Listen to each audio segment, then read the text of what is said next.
Hello दोस्तों, कैसे आप लोग। स्वागत है आपका आपका चैनल प्रतिभा अड्डा में। दोस्तों यहाँ पे हम लोग आज देखने वाले हैं यूपीएट का प्रैक्टिस 1 बाल विकास एवं शिक्षा शास्त्र।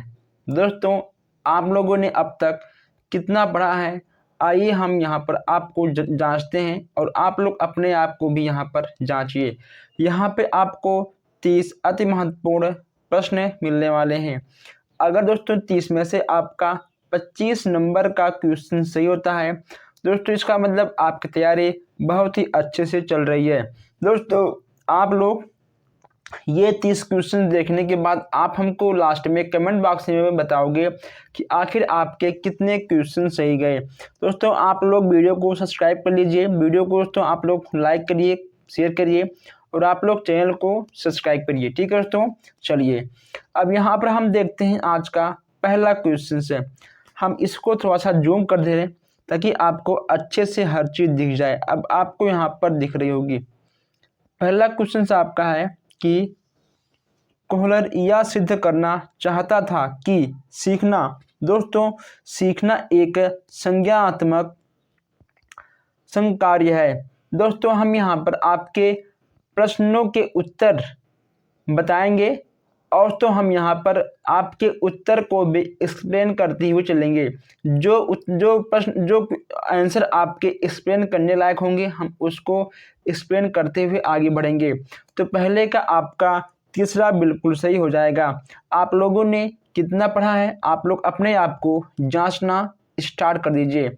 अब हम यहाँ देखते हैं दूसरा, किसी भी नई भाषा को सीखने के लिए कहाँ से प्रारंभ किया जाना चाहिए। अगर तो आपको कोई भी नई भाषा सीखना है तो आपको कहाँ से प्रारंभ करना होगा। दोस्तों सबसे पहले आपको अक्षरों व शब्दों के मध्य साहचर्य से। अब यहाँ पे आपका नेक्स्ट है तीसरा, समावेशी कक्षा में किस प्रकार के छात्र शामिल होते हैं। दोस्तों जहाँ पर भी आपको दिख जाए केवल, दोस्तों आपको तुरंत केवल काटना है, उसको आपको पढ़ना भी नहीं है। अब दोस्तों जहाँ पे आपको दिख जाए समान और विशिष्ट है, ये भी आपको काटना है, आपको इससे भी कोई मतलब नहीं है। अब दोस्तों यहाँ पे आपको क्या मिल गया, नंबर 4 बहुभाषी और प्रतिभाशाली छात्र। चौथा आपका बिल्कुल सही हो जाएगा। अब यहाँ पे दोस्तों हम देखते हैं क्वेश्चन नंबर 5। पांचवा हम यहाँ देखते हैं, पांचवा आपका है अधोलिखित में गणित संबंधित अधिगम अक्षमता को कौन सा पद परिभाषित करता है।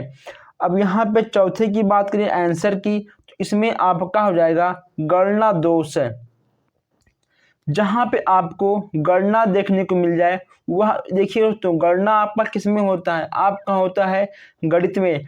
तो गणना और गणित आपका गणना बिल्कुल सही हो जाएगा। अब यहाँ हम देखते हैं पांचवा प्रश्न। पांचवें में आपका है समावेशीकरण की सफलता के लिए आवश्यक है। समावेशीकरण की सफलता के लिए क्या आवश्यक है। अगर बात करें पांचवें आंसर की दोस्तों, इसमें हो जाएगा आपका संवेदनशीलता। ओके तो समावेशी कक्षा में आपको संवेदनशीलता इसलिए आवश्यक है क्योंकि समावेशी कक्षा में अनेक प्रकार के और भिन्न भिन्न बच्चे होते हैं। दोस्तों आपको हर बच्चों को एक समान लेकर आगे बढ़ना है, इसके लिए आपको संवेदनशीलता होना बहुत ही आवश्यक है। अब यहाँ हम देखते हैं क्वेश्चन नंबर 6 है। छठवां हम यहाँ देखते हैं दोस्तों, छठवां आपका है निम्न में से कौन सा संवेग का तत्व नहीं है। अब यहाँ पे आपको बताना है कि इन चारों में से आपका संवेग का तत्व नहीं है। दोस्तों इसमें आपका हो जाएगा संवेदी। संवेदी आपका यानी आपका चौथा कोई भी संवेग का तत्व नहीं है। अब यहाँ हम बात करते हैं 7वें प्रश्न की, संज्ञानात्मक क्षेत्र का सही क्रम क्या है। कभी कभी आपसे संज्ञानात्मक क्षेत्र के सही क्रम के बारे में पूछ लेगा। इसमें आपका हो जाएगा ज्ञान, अवबोध, अनुप्रयोग, विश्लेषण, संश्लेषण और मूल्यांकन। 7वें में आपका चौथा बिल्कुल सही हो जाएगा। अब यहाँ हम देखते हैं 8वें प्रश्न को। 8वें में आपका है निम्न में से कौन सी अच्छी शिक्षा की विशेषता नहीं है। इन चारों में आपको बताना है कि अच्छे शिक्षा की विशेषता नहीं है। 8वें में आपका हो जाएगा स्वचारवादी। पहला आपका बिल्कुल सही हो जाएगा। अब 9वां देखते हैं दोस्तों। हम यहाँ पर आपके प्रश्नों के उत्तर देते हुए आगे बढ़ेंगे, क्योंकि दोस्तों आपके पास टाइम बहुत कम है और आपको पढ़ना बहुत कुछ है। हम चाहते हैं कि आप लोग कम टाइम में अधिक से अधिक क्वेश्चंस को टेस्ट कर पाओ। दोस्तों आप लोग इस क्वेश्चंस को नोटबुक में नोट भी कर सकते हो, या फिर आप इसका स्क्रीनशॉट भी खींच सकते हो। 9वें की बात करें, अभिप्रेरणा का प्रत्याशा सिद्धांत किसके द्वारा दिया गया है? दोस्तों 9वें की बात करें, इसमें आपका पहला बिल्कुल सही हो जाएगा। अब यहाँ दोस्तों देखते हैं हम 10वां क्वेश्चन से। 10वां क्वेश्चन आपका क्या होगा? 10वां आपका हो जाएगा अग्रिम व्यवस्थापक प्रतिमान किस परिवार से संबंधित है? 10वें की बात करें उत्तर की, तो इसमें आपका तीसरा बिल्कुल सही हो जाएगा सूचना प्रक्रियाकरण। 11वां का आपका हो जाएगा कौशली के स्थानांतरण के लिए कौन सा उपयोगी है? कौशली के स्थानांतरण के लिए कौन सा उपयोगी है? 11वें की बात करें, 11वें में आपका पहला बिल्कुल सही हो जाएगा कौशल अंतरण एक गति है, ना कि एक उद्देश्य है। 12वां आपका है निम्न में से कौन सा शिक्षण का सूत्र नहीं है? शिक्षण का सूत्र आपका कौन सा नहीं है, ये आपको बताना है। इसमें आपका हो जाएगा 12वें में चौथा निगमन से आगमन की ओर। दोस्तों निगमन से आगमन की ओर, यह आपका कोई भी शिक्षण का सूत्र नहीं है, आगमन से निगमन की ओर है। देखिए अब यहाँ देखते हैं हम 13वां सूक्ष्म शिक्षण चक्र का प्रथम पद होता है। सूक्ष्म शिक्षण चक्र का प्रथम पद क्या होता है दोस्तों? प्रतिपुष्टि शिक्षण, या फिर योजना बनाना, या फिर प्रस्तावना। इन चारों में से आपका क्या होगा? आपका हो जाएगा योजना बनाना। जब तक दोस्तों आप किसी भी कार्य को करने से पहले योजना नहीं बनाओगे, तब तक आपका वह काम सफल नहीं होगा। 13वें का आपका तीसरा बिल्कुल सही हो जाएगा। अब यहाँ हम देखते हैं 14वें क्वेश्चन को। निम्न में से कौन सा अवबोध स्तर के शिक्षण में शामिल है? निम्न में से कौन सा अवबोध स्तर के शिक्षण में शामिल है? 14वें की बात करें तो 14वें में आपका हो जाएगा अन्वेषण। अन्वेषण आपका बिल्कुल सही हो जाएगा। अब यहाँ हम देखते हैं 15वां क्वेश्चन से कि 15वें में आपका क्या होगा? शैक्षिक सुधारों में प्रभावी विकेंद्रीकरण तथा संभव होगा। दोस्तों 15वें में आपका हो जाएगा नंबर 4। दोस्तों यानी आपका पहला, दूसरा, तीसरा दोस्तों आपका तीनों बिल्कुल सही हो जाएगा। इसमें आपका दिया गया है नंबर 4। 15वें का चौथा आपका बिल्कुल सही हो जाएगा। अब यहाँ हम देखते हैं 16वां क्वेश्चन।